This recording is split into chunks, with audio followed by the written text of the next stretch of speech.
Patrick, what's up, man? How's it going, Ivan? Good, bro. It's not like we just started talking right before this. We're shooting a podcast. All right, let me just say hello. Dude, for those that don't know, introduce yourself. What do you do?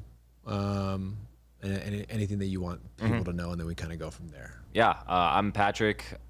Full name is Patrick Meiszburger, but I kind of go by an online alias as Maestro, which I thought means teacher in Spanish. Yeah. I found that when I was walking my dog one day. I just thought of it and thought it maybe sounds good. So yeah. I've gotten a lot of compliments since, and it's big in the Spanish community, but it's like weird spelling, like Meizz. So it's like that is kind of Austrian, German lineage and everything, where like my full family is Hungarian, but it's a long story with like my family having to change their last name because of, communism and stuff back in the day. So casual communism. Anyway, casual communism. I know. Nothing crazy. It's barely been 30 seconds of talking about war.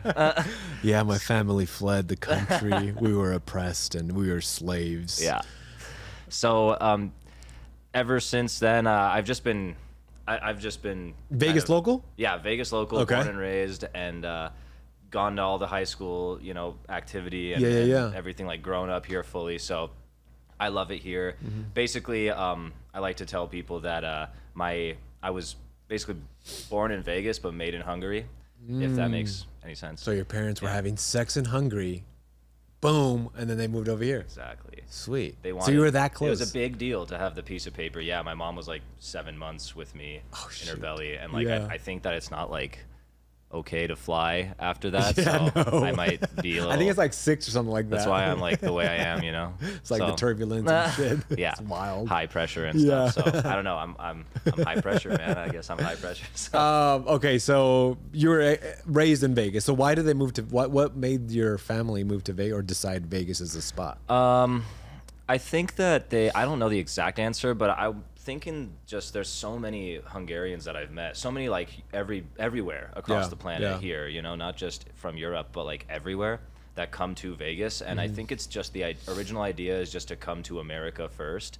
but like where in America? And there's like so many immigrant families that come here to America. And so I think that they were very interested in the just hot spots like New York first. I know my mom studied in New Jersey for university, and then my family just kind of thought, okay, we're gonna go to Vegas, and then it's just like so new, like the Strip was like a super hot spot. It was like something where it was like so desert still back in the day, and they had moved here in like 1990s, like mid 1995, 1996, so so it was a lot stayed different. Here for a little bit, and then we're like, wow, like kind of getting their groove, not even knowing English much at all. But then they started a business and had like a store on the Strip. It was like a perfume cosmetics business called Yves Chantre, which was awesome. Went huge, and it was very, very famous. So they had a store like right by the Coca-Cola and like the M&M spot. Dang. Yeah, it was like, I think it was where like they have like an Adidas or a Cane's there now, I think, like right there. Adidas, it was one of those that it used to be. And awesome, they have stores in like Planet Hollywood and stuff, but got rid of that business a while ago, and it was now it's just real estate for them. So ever since then, I've been kind of like, they mentioned I should maybe get my license, back when I was 19 in 2019. So I thought, okay, why not? Let me just go do the test. Did the test, and I've had my license since 2019, but haven't really been practicing real estate because. So you've been doing all those fucking classes since 2019 just for fun. Yeah, well, it's never fun, but it's good. It's good stuff. They do good information, but every agent complains about it. But I'm like, maybe you shouldn't complain about it. It's actually valuable info. Yeah, for sure. And I every time I go, it's like 3-hour class. Yeah, but it's tough. But coffee gets you through it. The information too is actually really helpful. So I always try to keep up to date with real estate things every single day. All that information. So okay, what high school did you go to? Bishop Gorman. Everybody says it. You hear this guy? Jeez. Okay, so Bishop Gorman, and those that don't know, wherever they're watching, what's Bishop Gorman? It's a high school that kind of like moved across the valley once or twice, and it's pretty much known for like snobby kids. And it's prestigious. It's a really good school. Yeah, it is an amazing school, man. It's really great. I had a lot of great memories there. It's not a public school, it's definitely a private school. You have to wear your uniform and everything like that. But I think that it wasn't like I looked at schools when I was 14 years old and was like, I want to go to here instead of Palo or instead of other schools in the valley. I never chose that. I feel like I'm very lucky because my family was able to provide that for me, And ever since my little brother just graduated college last weekend, and my dad was just crying, couldn't control himself because one of his biggest goals of moving to America and from having me, and just barely getting my citizenship in America, from landing on the plane back then, before the 2000s when they first moved here, was to get their sons or any kids of theirs through college. So like that was like for any immigrant family, I think that's like one of the biggest things ever, is to like, because they hear all the stuff about college in the US and how amazing it is, and it is amazing. It's a very big deal. It's very expensive as well. So to be able to do that, and they always wanted me to like go through the private schools. I feel like it was kind of their own way of seeing their own success, like actually kind 100%. Of passed down, so that if they're not successful unless they can do that in their mind. And so everyone's got their own thing that's like, this is my purpose, and their purpose, as a father's purpose and a mother's purpose, I think is to, it's like to give your kids everything, to 100%. To give them like be your family, give them like something better than what you've had, and also like set them up for success in the future, hopefully, right? Exactly. So you want to give them the best opportunity to be successful as an adult. Exactly. And whether that's being difficult on them or whether that's putting them in good schools or no schools, because some people like want to homeschool, whatever it is, right? So it's setting them up for success, and I'm your parents did it right, 100%. Thank you. I'm so grateful. What was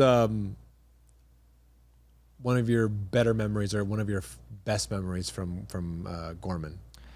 I mean, dude, the thing was that they were so strict all the time. Like the deans would be on your ass quick if you were doing anything like of that screwing around. So we would always like just under the table screw around at lunchtime, because everybody, like the deans are like looking over here and then looking over there, and you can kind of know when like the camera is not centered on you and looking at you.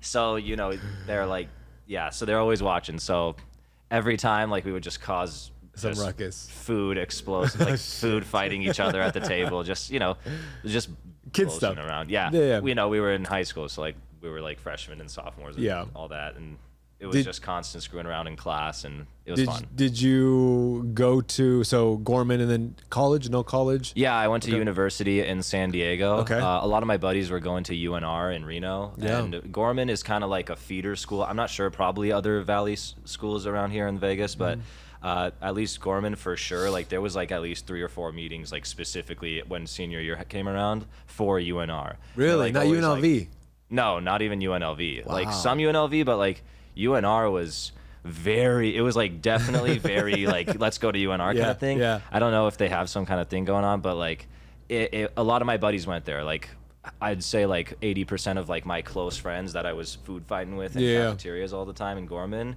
went. So I was kind of like left kind of a little bit lonelier. I still had like some of those more acquaintances, but you're like really good close friends. Really close friends are like gone for 4 years, and then Reno is like a town that sucks you up and like keeps you there because it's so small, and like you're familiar quickly with all the places and the people and the relationships you build kind of keeps you nice. there. It's kind of nice. It's not bad. It's very nice.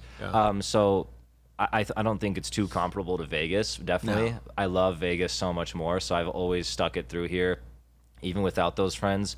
And that's when I just kind of like turned from screwing around with friends into just like business stuff. Yep. So that's when after, COVID came around, after I got my real estate license, I didn't really do much activity in the real estate world. I wish I did for sure keep up with it, but COVID came around. I don't know. I was in college too at the time. So I was like, I'm not even in Vegas. COVID's now here. Now I had to move back to Vegas, and kind of just got disrupted from my college life. So I went from not being able to use my license to being able to now not being able to really, because the pandemic's around. You can't even like talk to people without like being this far away. So it just makes things a lot more awkward, I felt like. Yeah. And that was like a really hard year. I just kind of made that up in my head to not start. So anyway, I just took to online business.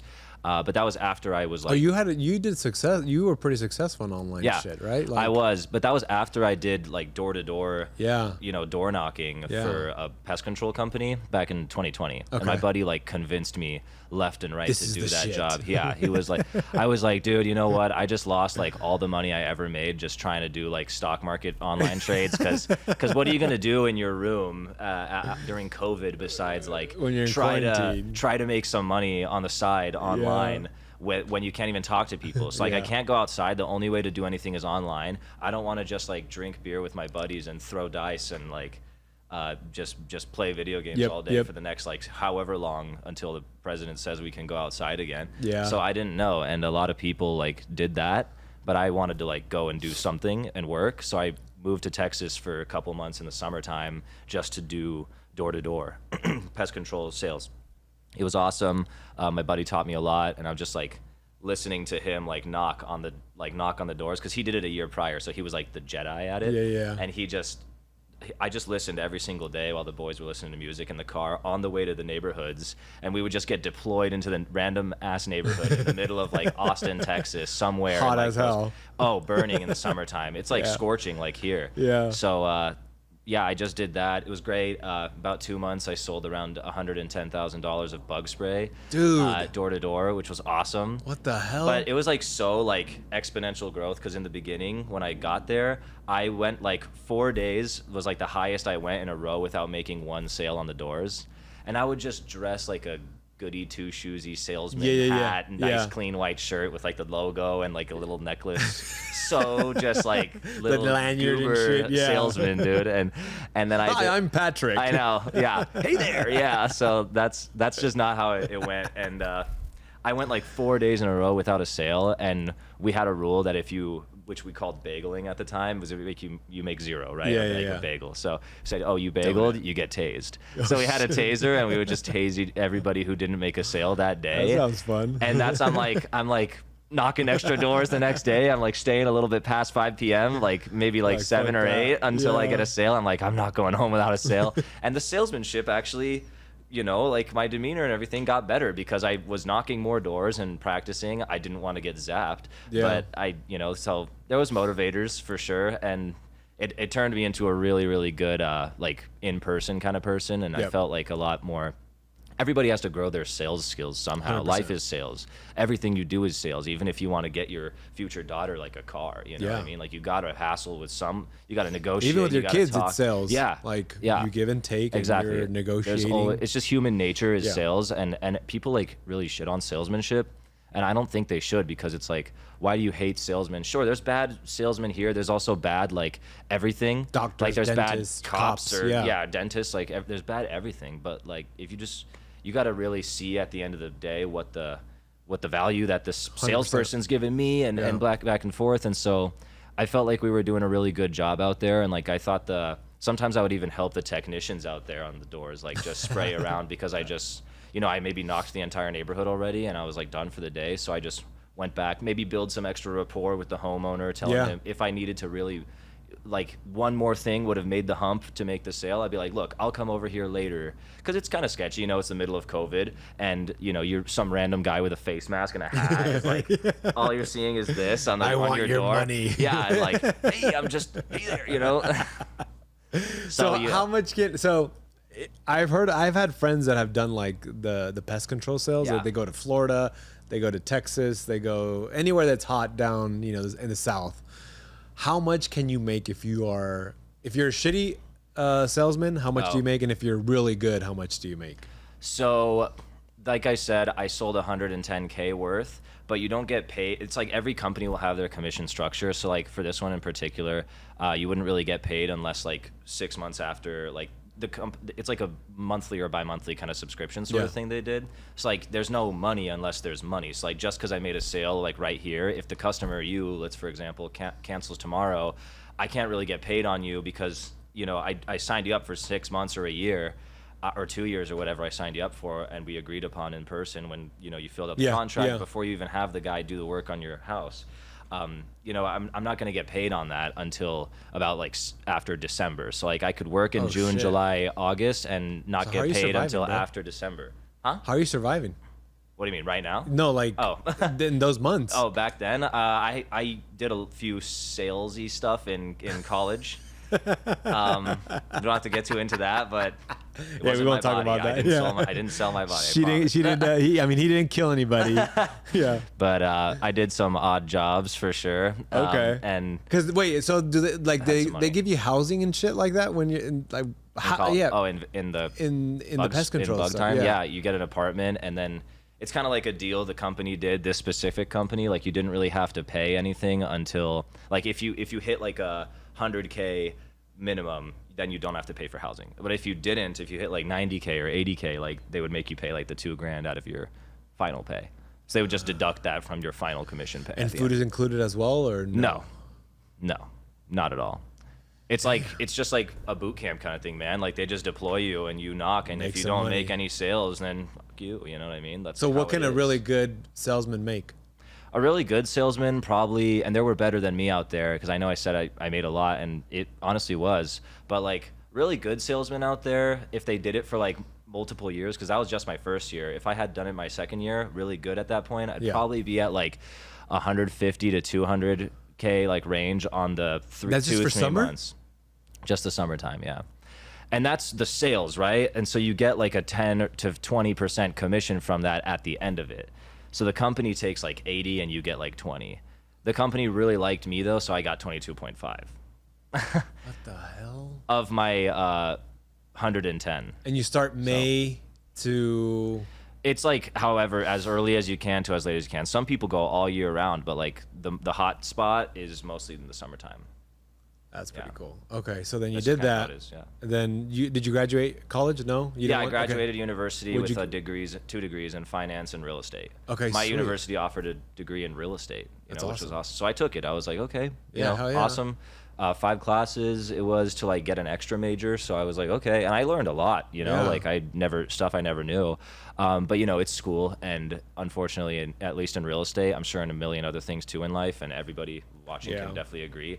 School can teach you so much, but it's really being in the field that's going to teach you the real shit. Yeah, like you're not going to learn anything and like what you need to know in the book of real estate. Even just taking the license test, I'm like, I don't even do any of this shit. Yeah. Like none of that stuff matters. Same in lending. But I had to memorize it and for the test, and you just have to know it, Okay, so graduated, did pest control, did bug sales. When did you say, fuck it, I'm doing real estate full time? That's my job. That was actually just this last year. Damn. Because and like end of last year. Yeah. Because I was running my business for about 3-4 years, and that was the online business. It was like stock market coaching stuff. So I did that for about 3-4 years, and then I was just getting really burnt out of it, and like.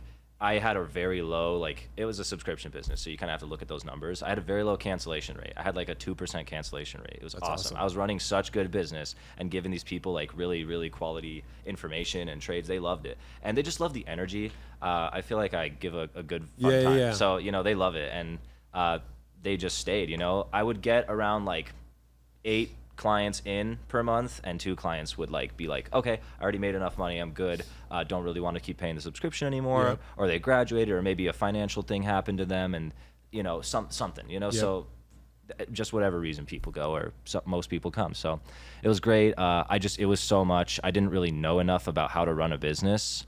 I'm not kind of that person that just like goes without knowing or preparing much on stuff. Like I just kind of go into the wild and figure it out as I go kind of thing. That's the kind of like entrepreneur that I feel like I am. So I felt like, holy shit, like I'm doing too much over here. I feel like I eventually want to use my money to buy a house down the line, but I feel like every single human being on earth, it's like way easier to talk about property with people than stocks, in my opinion. So it's what the conclusion I came to.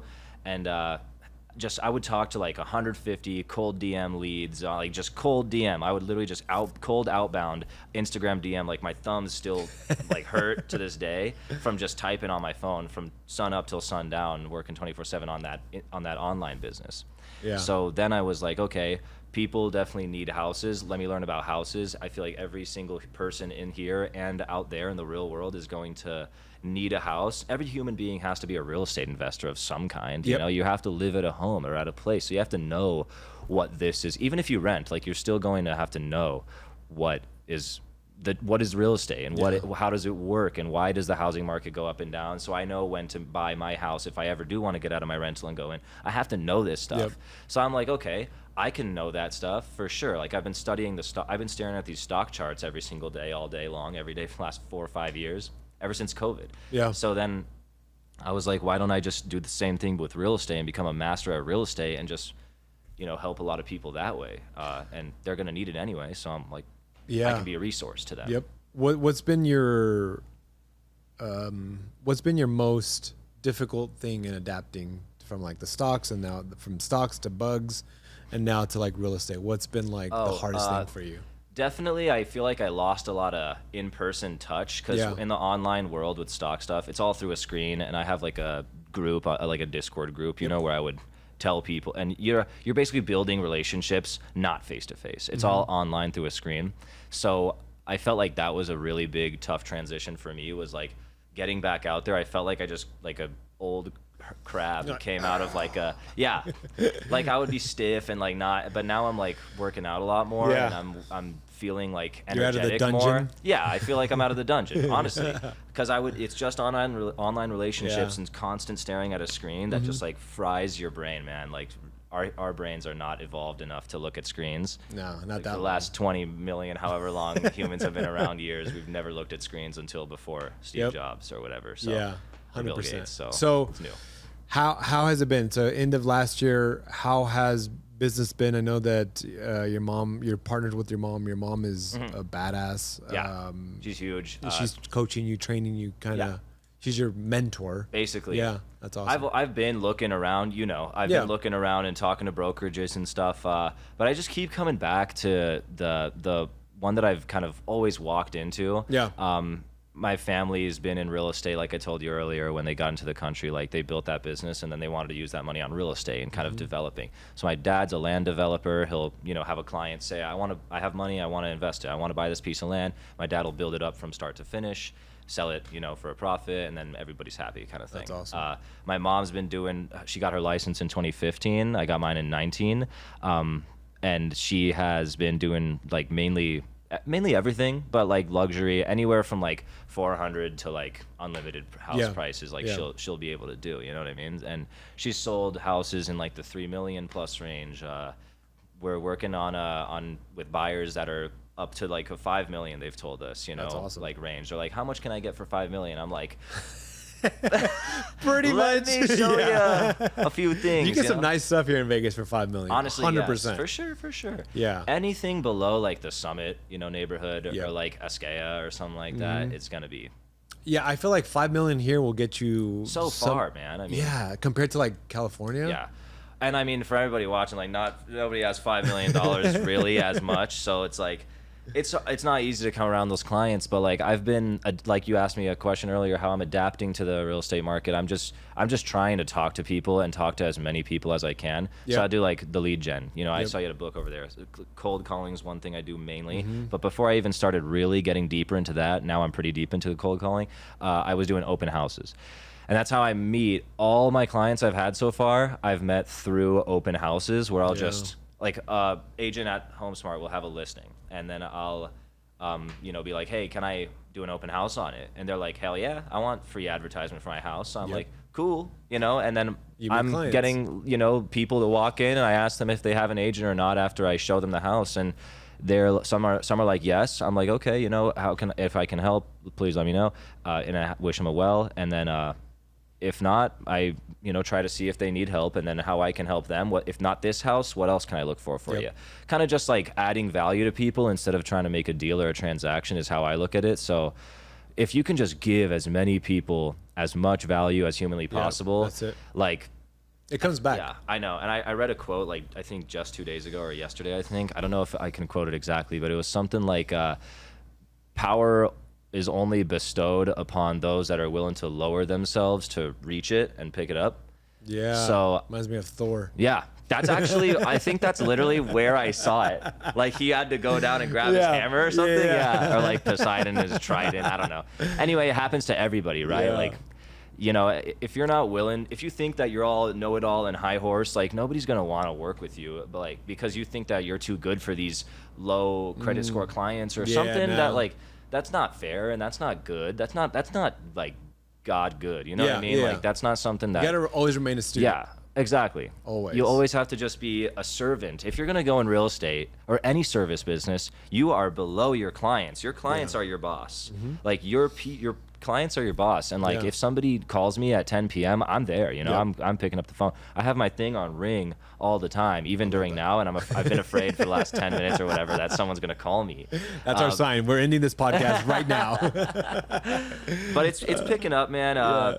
That's good. We've got a deal underway, and so I'm kind of just learning from my family. They teach me a lot, and you know, eventually I'll close a few deals with them. And I think this summer we've got like 4 or 5 people that I'm like, you know, I've been you know talking to you about help with lending and everything like that too. They're like, you know, and I help my family with the deals. Kind of, my mom gets to delegate stuff to me. It's like a small lateral climb. Much better though than like learning with somebody that isn't family. You know, exactly. Because family, I can ask any kind of question anytime I want. You know, it's so great, and I'm so grateful for them to like being able to put me up. But you know, I feel like a lot of people by no means like, a lot of people kind of think that I'll like have been given it to me in a way, but I'm like, no, like I'm that person that I have denied, you know, getting anything from my family, like any dollar, like every dollar like I ever made was like, every dollar I ever made was like fully from my own, because I did like that door knocking stuff back in the day when I had no money. I could have turned to my family and been like, hey, can I have some money to go drink beer and play games? No, I'm just not that kind of person, and I never want to be that kind of person. I love the life and like feeding yourself. You know, as long as there's life inside my breast, you know, Thor. I love it, dude. I love it. So, bro, thank you so much for, you know, hanging out. I told you it's going to be quick, 25 minutes. I like to make it drive time. How can people find you? What message do you want to leave them with? Either your phone number, your socials, emails. Let the people know how can they find you for whoever's watching. I work as hard as I possibly can, no matter who you are, who you've been in the past. I don't care. I just want to know your situation and learn how I can help you. If you don't choose me, I'll point you to someone who you probably would be better with. Like I'm an honest guy. I'll do anything to help you get on the right kind of track, wherever you are. And I don't judge any person's financial situation, because I've been there myself, where I've literally had no money and had to look out of a window of how the hell am I going to, you know, do stuff, because I always denied money, like from family, and I could have gotten it at any point but never accepted it. I know what it's like to struggle. I've been in debt before too, you know. I never asked them for any help either. Like I've gotten myself out of that. And it's hard, but I will just try to help. Like I will just try to tell you something, or motivation, even anything. Find me on Instagram at PMEISZ, or you know, Facebook at the same tag, anywhere, phone number, email, text, call, anytime. Like I always have it, you know, ready to go. This is the magic thing that you can reach me. So let's go. Anyway, thank you for the time. Brother, thank you so much, man. I appreciate you. Thank you.